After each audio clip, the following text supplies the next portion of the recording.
신약성경 로마서 10장 11절에서 15절까지 말씀 봉독하겠습니다. 성경에 이르되 누구든지 그를 믿는 자는 부끄러움을 당하지 아니하리라 하니 유대인이나 헬라인이나 차별이 없음이라 한 분이신 주께서 모든 사람의 주가 되사 그를 부르는 모든 사람에게 부요하시도다.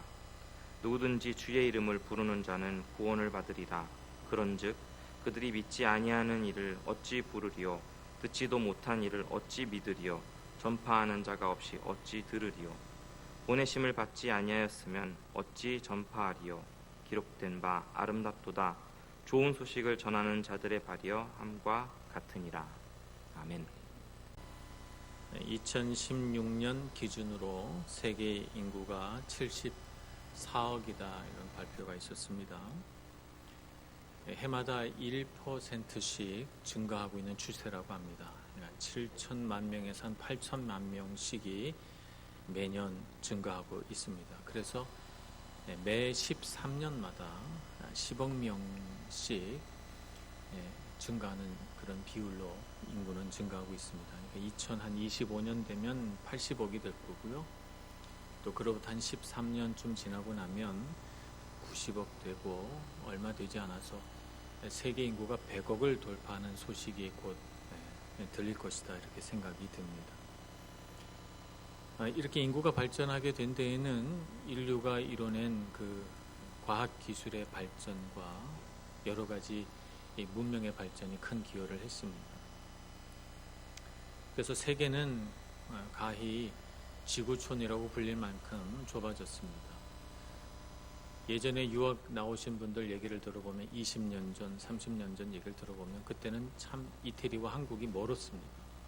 비행기 타는 것도 쉽지 않았고 여기서 통신도 발달돼 있지 않아서 연락하는 것도 어렵고 그랬던 시절에 참 애달픈 이야기들 지났으니까 또 재미있게 이렇게 얘기하는 것들을 제가 많이 들었습니다.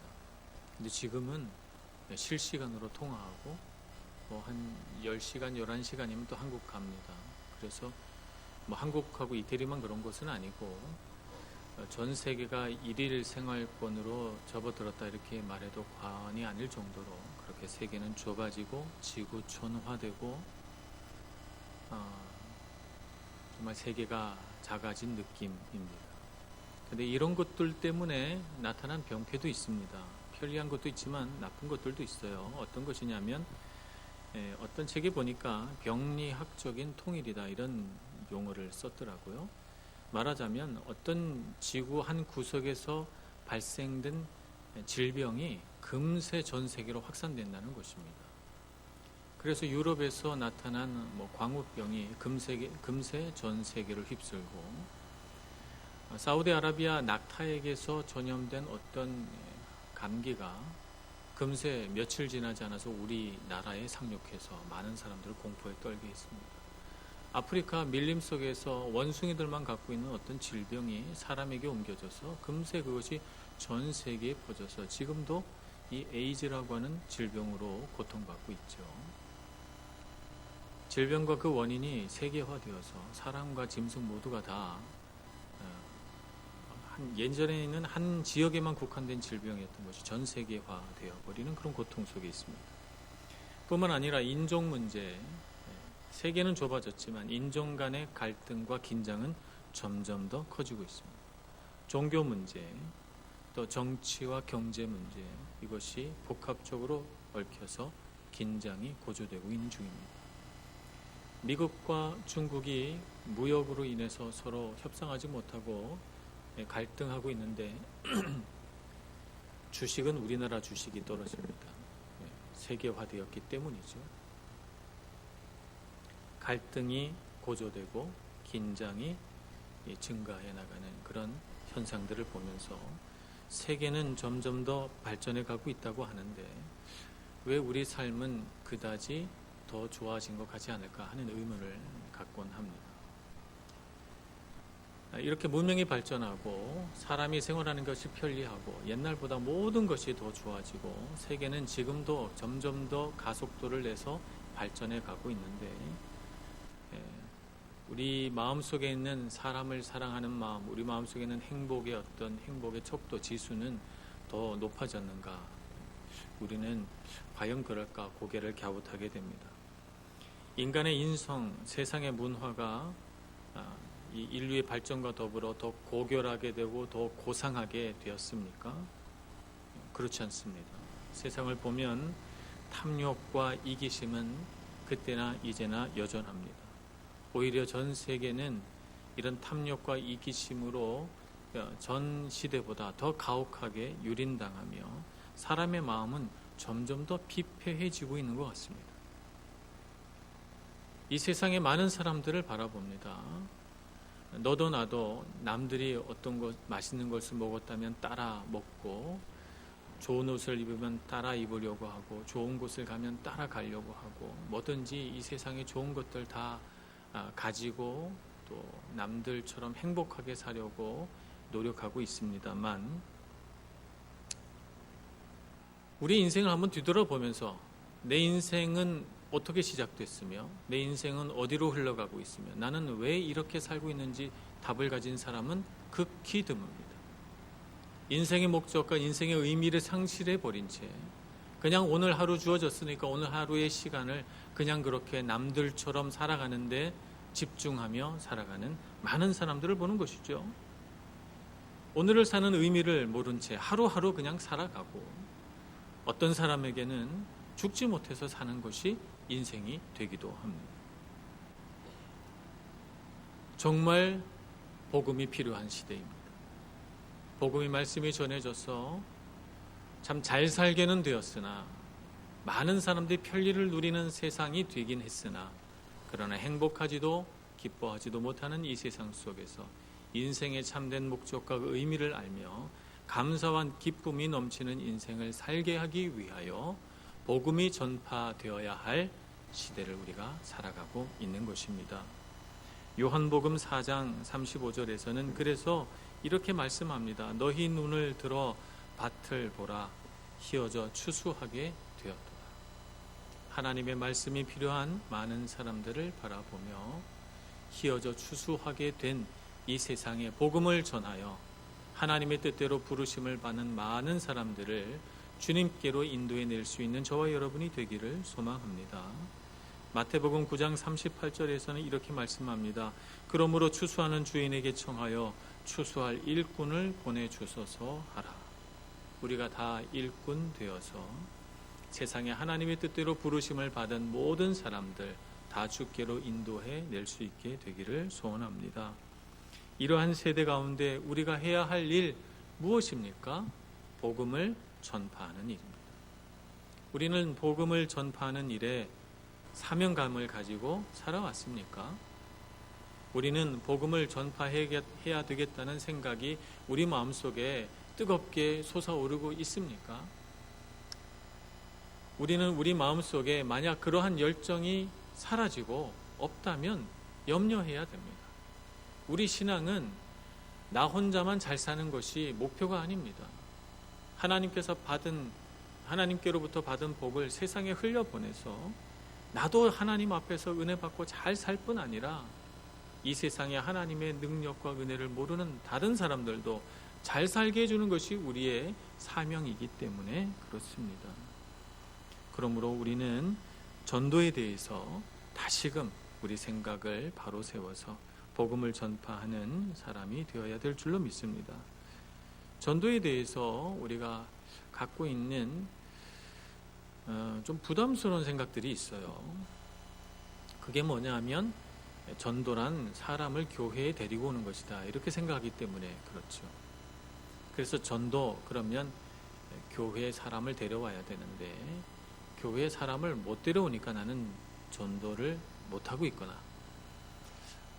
한 명도 교회에 못 데리고 왔으니까 나는 전도의 능력이 없는 사람이다. 이런 생각들, 선입견이나 어떤 이런 좌절감들이 우리 안에 있기 때문에 전도 그러면 내가 하는 일은 아니고 내가 할 수 없는 일이고 누군가 전도의 은사가 있는 사람이 해야 될 일 아닌가 이렇게 생각해서 진작부터 마음에 전도라고 하는 것에 대한 열정과 생각을 포기해 놓았기 때문에 뭔가 우리가 전도에 대한 이야기를 하면 불편한 것이 아닌가 이런 생각을 해보는 것입니다.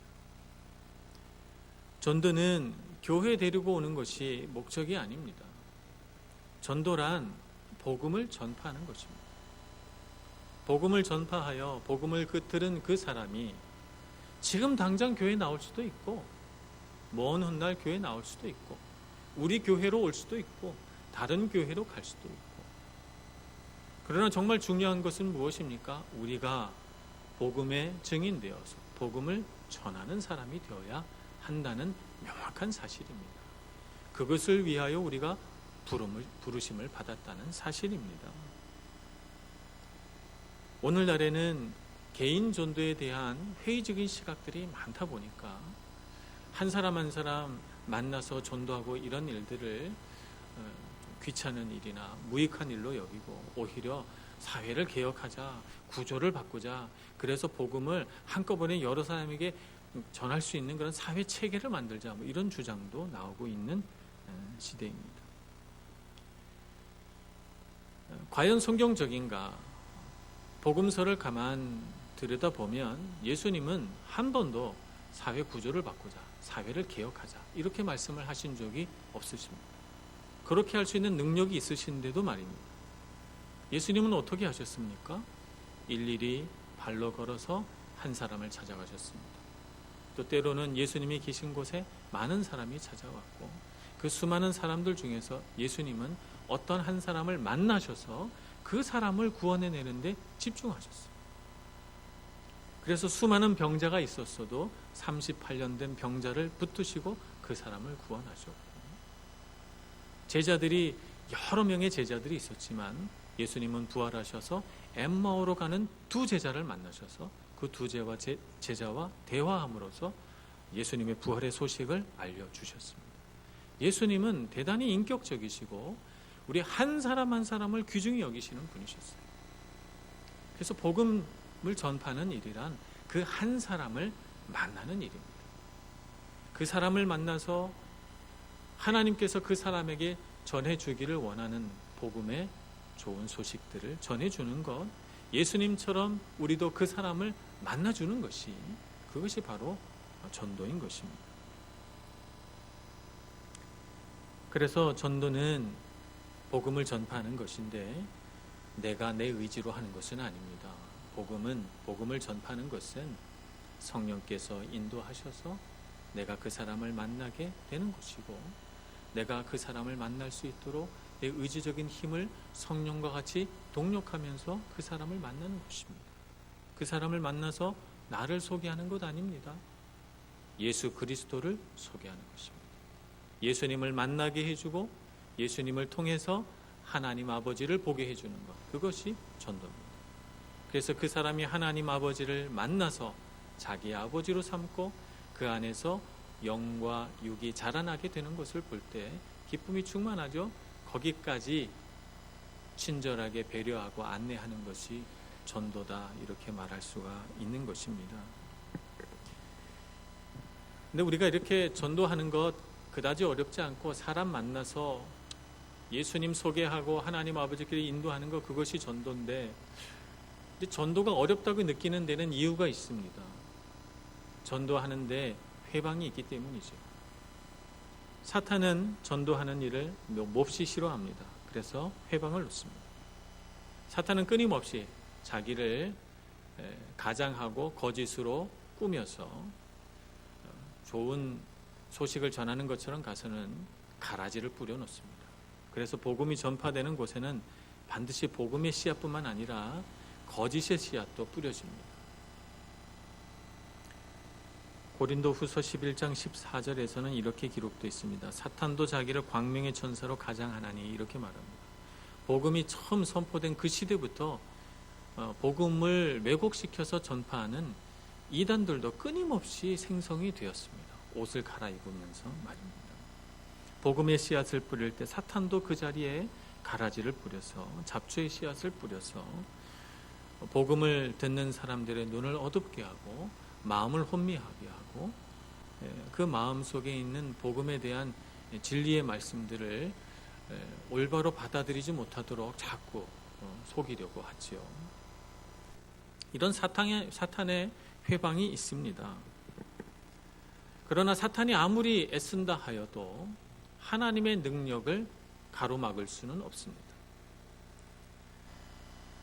그래서 사탄이 자꾸 회방을 놓았을 때 예수님께서 비유로 농부가 아침에 일어나서 씨앗을 뿌렸습니다.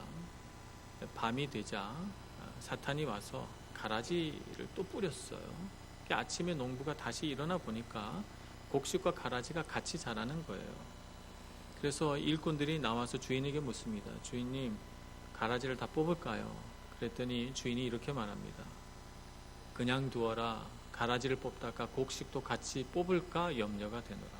그냥 자라게 두어라. 추수 때가 되면 알곡은 모아서 곡간에 들이고 가라지는 모아서 불태우리라. 이렇게 말씀합니다. 그래서 오늘날 이 세상은 그냥 하나님을 잘 믿는 사람들과 복음으로 부르심받고 초대받은 사람들과 거짓에 속아서 비진리를 따라가는 사람들로 이렇게 나눠진 채로 그냥 자라게 됩니다. 우리가 해야 될 일은 가라지가 하나도 없는 세상을 만드는 것이 아니고 가라지가 자라고 사탄이 회방이 있음에도 불구하고 열심히 복음을 전파하여 이 세상이 하나님께 돌아오도록 하는 것입니다. 복음이 전파되도록 하는 것이죠. 사탄의 회방에 대해서 제가 말씀을 드렸습니다만 하나님의 나라 복음을 전파하는데 사탄이 그렇게 우리에게 힘든 일이 되지는 않습니다. 정말 우리가 복음을 전파하는데 장애가 되는 것은 무엇인가? 그것은 사탄의 회방도 아니요, 귀를 닫고 말씀을 듣지 않는 세상도 아니요, 사실은 복음을 전하는데 말문이 막힌 그리스도인이 최대 장애물입니다. 오늘 말씀에 뭐라고 말씀하십니까? 14절 말씀. 그런즉 그들이 믿지 아니하는 이를 어찌 부르리요? 듣지도 못한 이를 어찌 믿으리요? 전파하는 자가 없이 어찌 들으리요? 복음을 전파하지 않는데 어찌 예수를 알고 예수께로 돌아오며 예수를 구주로 고백하겠습니까?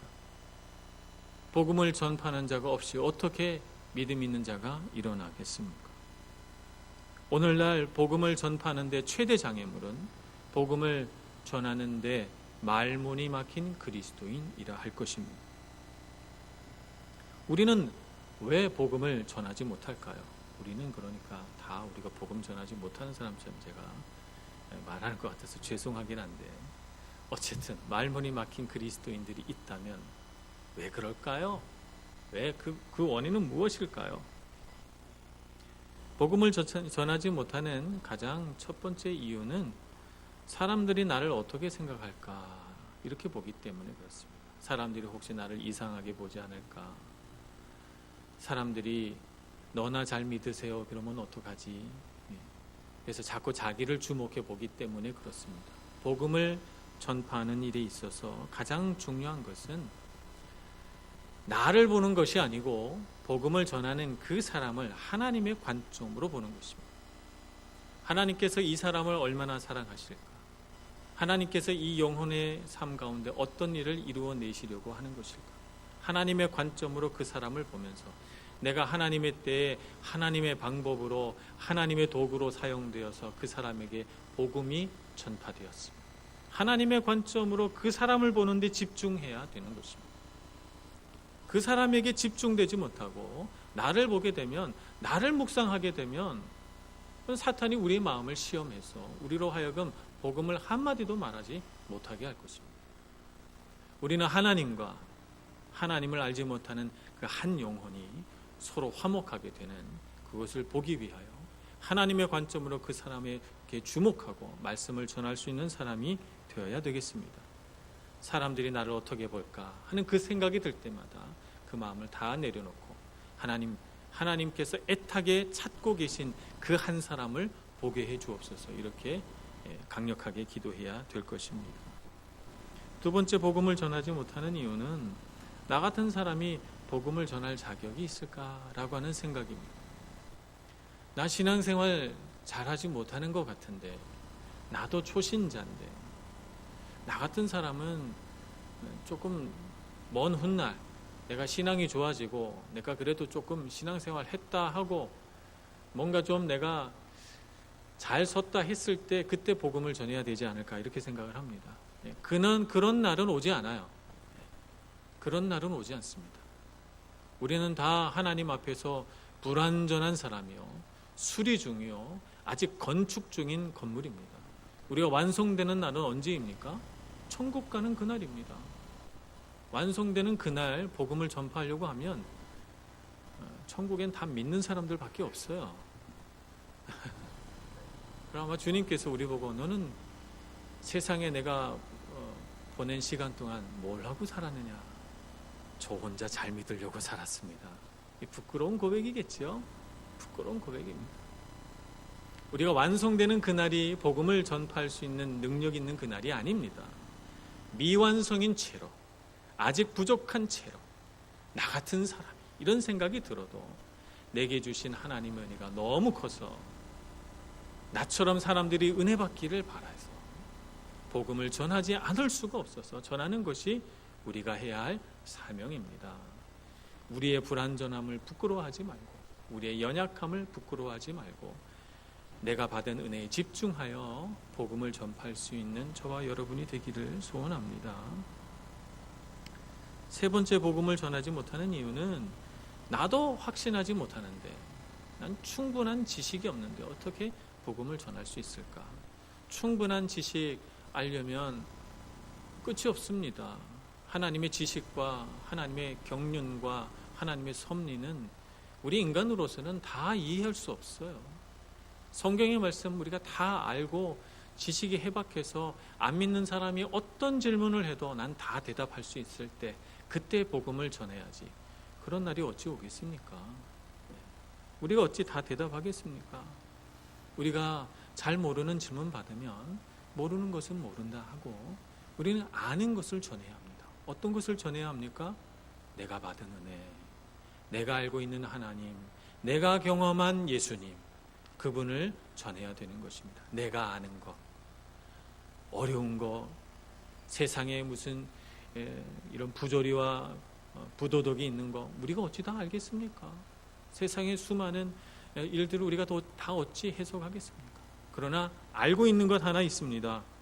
나를 택하시고 부르신 하나님의 은혜, 내가 주님 앞에 돌아와서 받은 은혜, 그래서 내가 어떻게 죄로부터 돌아서서 하나님을 향해 서게 됐는지, 내 삶이 어떻게 주님을 만나서 바뀌었는지, 그것은 우리가 잘 압니다. 그것을 전할 수 있는 저와 여러분 되기를 소망합니다. 세상에 안 믿는 사람들이 세상에 무슨 비밀이나 복잡한 세상 원리 알고 싶겠습니까? 자신도 인생의 무거운 짐을 지고 가는 사람으로서 저 사람은 어떻게 예수 믿고 저렇게 행복할까? 저 사람은 어떻게 예수 믿고 인생의 문제, 힘겨운 문제들과 싸워 나갈까? 궁금하겠죠? 자신도 이겨내고 싶으니 말입니다. 우리는 고달픈 인생을 이해하고 우리가 하나님 앞에서 복을 얻은 것처럼 세상의 많은 사람들도 복을 얻는 사람이 되도록 하기 위하여 열심히 복음을 전파할 수 있는 사람이 되어야 되겠습니다. 우리는 복음을 전파하는데 헌신된 사람이 되어야 합니다. 만약 우리 마음속에 그런 헌신된 마음이 없다면 우리는 하나님 앞에서 그 마음을 다시 회복해야 합니다.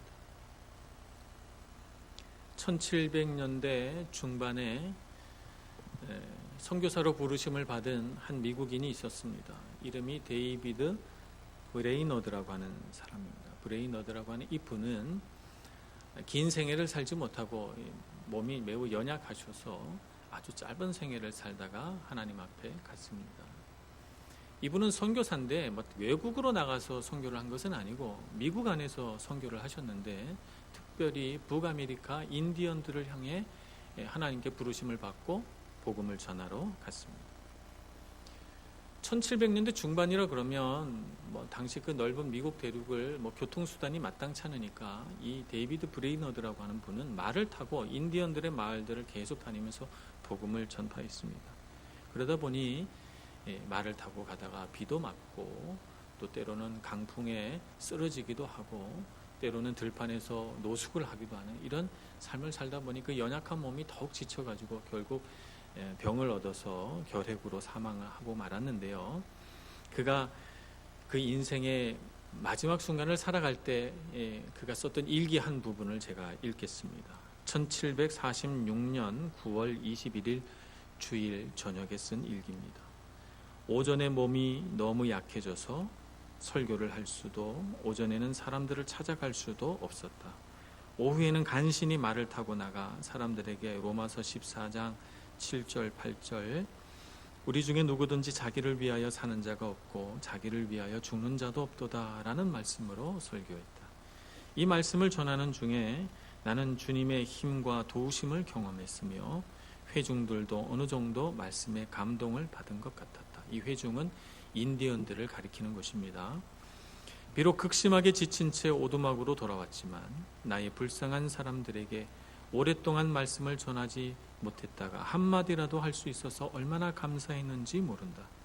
오늘 밤에는 지치고 고통스러워 아주 조금밖에 잘 수 없었다. 내가 한 일이 적을지라도 모두 다 바르게 행한 것이라면 얼마나 복될 것인가. 내가 살아도 주를 위해 산다면 얼마나 좋을까.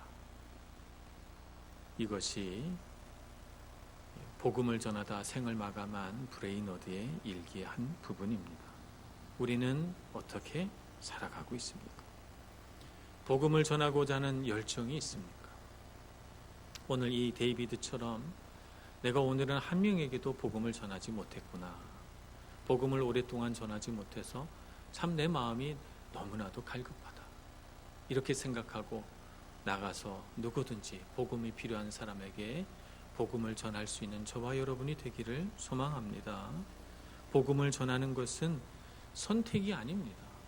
복음을 전하는 것은 우리가 그리스도인으로 부르심을 받았다면 우리가 마땅히 해야 할 일입니다.